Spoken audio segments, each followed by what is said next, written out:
Tweet share 01 LinkedIn 0 email. The Conservative Party are just about weathering Boris Johnson's latest Brexit intervention. Theresa May has refused to be drawn on whether the Foreign Secretary is unsackable. Chancellor Philip Hammond downplayed his comments as a rhetorical flourish.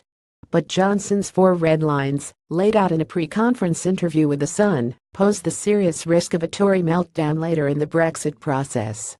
Take his insistence that the transition period should be 2 years, and not a second more.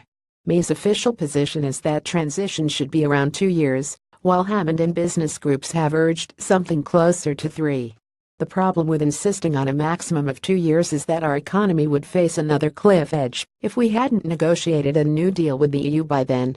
Johnson also refuses to accept any new EU and ECJ rulings having effect in Britain during the transition period.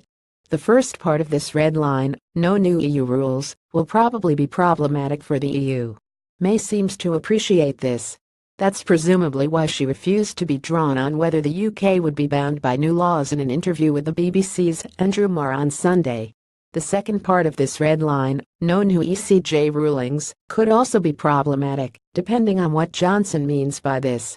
If he means no ECJ jurisdiction during the transition, that will be a no-no. It clashes with the EU's negotiating mandate and a recent resolution from the European Parliament which insists on the full jurisdiction of the ECJ throughout the transition. Since the EU doesn't think Britain has made sufficient progress on the withdrawal deal to discuss the transition yet, these issues are unlikely to come to a boil until early next year. Johnson's final 2 red lines concern the endgame rather than the transition. He is saying there should be no payment for single market access and no shadowing of EU regulations after Brexit. The snag is that this would mean losing much of our access to a market that's responsible for half our trade. This flashpoint may come later than the issues to do with the transition, but it is also possible that the EU will want to talk about the endgame and the transition together. That would certainly be logical. If so, all the issues will come to a head at the same time sometime next year. There are 3 main scenarios of what will happen when the final battles inside the cabinet are fought. If Johnson prevails, we will be heading for the hardest of Brexits without any transition deal. If May prevails and Johnson is sacked or resigns, the Foreign Secretary will continue his battles from the back benches. The third scenario is that the Prime Minister resigns, unleashing a new bout of Tory civil war. None of these outcomes is in the interests of the country.